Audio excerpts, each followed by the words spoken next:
Are you scared to invest in your business? I get it. I totally get it. I bootstrapped my business 7 years ago. And what that means is I didn't take a loan out.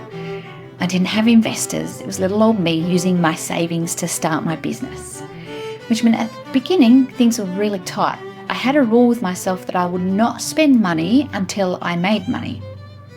Now, there were two things that I spent money on. One was a really bad website on GoDaddy that I did on the train on the way into the city because everyone was like, you need a web presence, and I didn't think LinkedIn was enough. Anyway, I got rid of that as soon as I possibly could. And then the second one was joining a business school. The cost to join the business school for a year was $26,000. Sounds like a lot, right? But I knew that the work I did would pay it off. That was my major expense in my business for 2 years. $26,000 a year. Business school helps clever people be commercially smart, and I felt like I needed something to catch me as I free-falled out of my corporate role and into my own business. It felt like the seatbelt that I needed when I left my corporate role. And it worked a treat, but also that was something that I had to discuss with my family. Would you have taken the risk? I would love to hear in the comments, would you have taken that risk? Women especially are very quick to invest in their children. They're quick to invest in their beauty routines. They're quick to invest in family holidays, which is all well and good. But when you're trying to grow your business, sometimes it might mean pumping that little bit extra into the business or stopping some of that other spending to allocate that for your business, especially if you're starting out. You've got to keep it pretty tight. People can also not want to invest in their business or not do the big scary investment because they're not willing to take the risk. And I get that too. Sometimes risks don't pay off and sometimes they lead to failure, but no risk, no reward in a lot of cases. In my second year of business, I kept getting random calls from women about another coach who was taking their money and not giving them the coaching. Eventually, I worked out that this coach had swindled about $250,000 out of these poor women who had put their trust in her and their hard-earned savings into her. And man, did I struggle with this. And so I offered to coach the women who came to me for free. I realised that that sounds selfless, but hear me out. It actually wasn't as selfless as you think. I just didn't want coaches to get a bad rap because of one rotten egg. And to be fair, coaches do get a bad rap. The amount of eye rolls I used to get was unbelievable. Luckily, after 7 years and perhaps social proof and credibility and writing a book and all the things, rarely happens these days. When it does happen, I kind of call it and name it because I just think it's really inappropriate. But that's just me. So I understand why women are afraid to invest in themselves. They think to themselves, what if I get ripped off?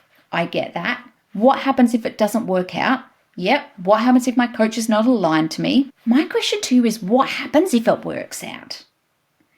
And that coach pushes you to be the very best version of yourself. What happens if the networks that they bring in for you are amazing? What happens if they believe in you long enough that you get to catch up? Surely the positives outweigh the negatives. And I'm not saying that there's only one reason you don't invest. Actually, I think there are a few. We can be a bit risk averse. So many women naturally are risk averse, especially when it comes to financial investments. The fear of losing money or not seeing a return on investment can be a pretty big barrier for some people. 2, self-doubt, that pesky imposter syndrome, that mean girl, can make women question their worthiness and capability. And this lack of confidence can lead to hesitation in making some bold investments, which stunts their personal and their professional growth. There's a lot of cultural conditioning. Societal norms and expectations have historically placed women in more conservative roles, discouraging them from taking financial risks or prioritising their own development over the family or social responsibilities, right?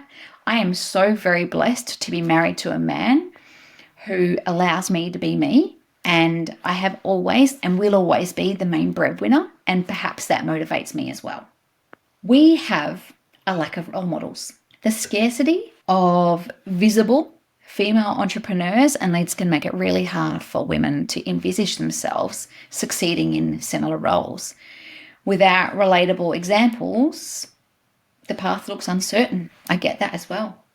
We have financial constraints. Women often face unique financial challenges such as gender pay gap, don't even get me started, career interruptions because we go and have babies, and sometimes these things get in the way from investing in our business and our personal growth.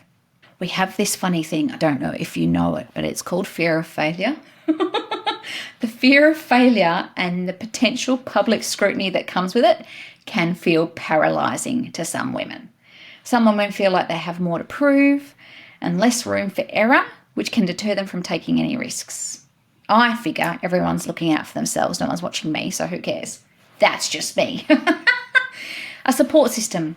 Women sometimes have a lack of supportive networks and people saying you can do this and mentorship, and that can make the journey feel isolating and overwhelming, and women can struggle to find the encouragement and guidance needed to confidently invest in themselves. We got to get under the hood and work out what's going on. I reckon you've got a few choices. Here are my top 5. Build a supportive community.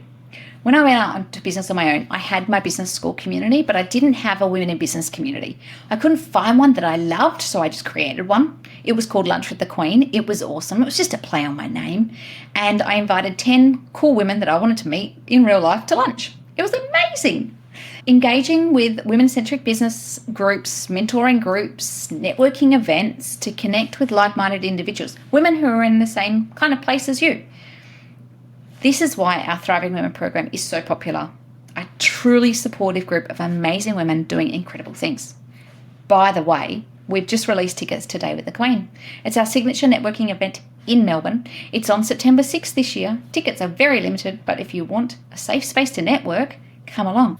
We need to seek mentors. Finding mentors who have navigated similar paths and can provide guidance, support, and encouragement invaluable. Some you'll need to pay, and that's okay, and others will be very happy to share with you. 2, investing in your education and training. There's a caveat on this, right? But you can enroll in courses, workshops, and seminars to enhance your skills and your knowledge. This does boost confidence and competence in your business domain. My caveat on this one is there are so many women that I speak to who are like, maybe I should just do another course, and they're already good to go. They just feel like another course will help them do something. Procrastinate, that inner mean girl comes out and says she can't do it. But instead of going and doing another course, just go out and do some more selling. Go and build some more relationships. The other thing I would say is financial literacy. I did a Bachelor of Commerce. It did not help me one bit for running a business. My hope is that there are more options out there now to study entrepreneurial skills and how to actually run a business. Women seem to be very good technically at the thing they're good at. So if they're good at copywriting, great. If they're a great coach, great. But what we seem to be missing is the business acumen that goes with it. And so I had to learn really hard, really fast, and I'm still learning. But we've got to find people who can help us with that. Number 3 is cultivating a growth mindset. Carol Dweck wrote a book called Mindset, and it's an incredible read. And she talks about embracing failure as learning. So shifting your perspective to view failures as opportunities for growth and learning rather than any kind of setback. Also, setting realistic goals, breaking down those larger objective goals into smaller bite-sized chunks so that you can achieve those goals, and that will build momentum and confidence over time. Number 4, it bears repeating, developing financial strategies. So creating a budget in Xero or whatever software you use that allocates funds specifically for your personal and your business investments. Regular saving can make sure that we alleviate financial pressure, and also having a buffer, which I've spoken about in a previous episode, really helps us to know that we're safe if we have a quiet month. There are normally some grants around, some investment opportunities tailored for women. Not as many as I would like to see, but there are some around. And so making sure that you're looking at all those funding sources for you and your business goes a long way to researching what's out there. And then 5, prioritizing your self-care and your well-being and balancing. I'm not going to say balancing work and life. I just think balancing life, right? Ensure that you've got some healthy balance and you can maintain your mental and your physical well-being and your emotional well-being. That helps you make clear, confident decisions. Practicing mindfulness helps with your resilience. So I practice mindfulness and meditation every day. Journaling, if journaling is your thing, to manage stress and build resilience against other challenges.